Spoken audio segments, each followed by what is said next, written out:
আমার দেশের মতো এখন হিজাব বাইরেছে, হিজাবি লেডিস গলা থেকে শুধুমাত্র ফেস দিয়ে এমনি ঘুরাইয়া এমনি দিয়া এমনি, এটা বলে হিজাব।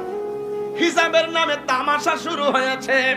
আল্লাহ বলে ওয়ালিয়া দরিবিনা বিখুমুরিহিন্না আলা জুয়ুবিহিন্না, আল্লাহ বলে তোমাদের বুকের উপরে কাপড় রাখো, তোমাদের সৌন্দর্যের দিকে যেন কেউ আকৃষ্ট হতে না পারে। আর তুমি মা করলা কি, মাথার মধ্যে একটা উড়না নামের হিজাব ব্যবহার কইরা মুখটা বাইর কইরা এই দিকে শরীরে কোনো কাপড় দিলা না। তুমি যখন রাস্তা দিয়া যাইবা, তুমি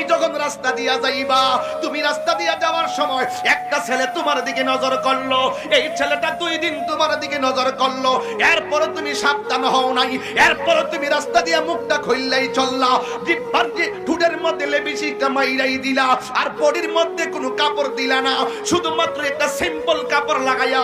আল্লাহ বলে ইয়াদরিবিনা বিখুমুরিহিন্না, আল্লাহ যে বলছে বুকের উপরে কাপড় রাখো, কিন্তু তুমি তোমার নিজেকে আবৃত করে ধরে রাখতে পারো নাই। 1 দিন 2 দিন 3 দিন 4 দিন 5 দিন 6 দিনের মাথায় তুমি যদি সতর্ক না হও, তাহলে অবশ্যই তুমি ইবলিসের সম্ভাবনায় পড়ে যাবে।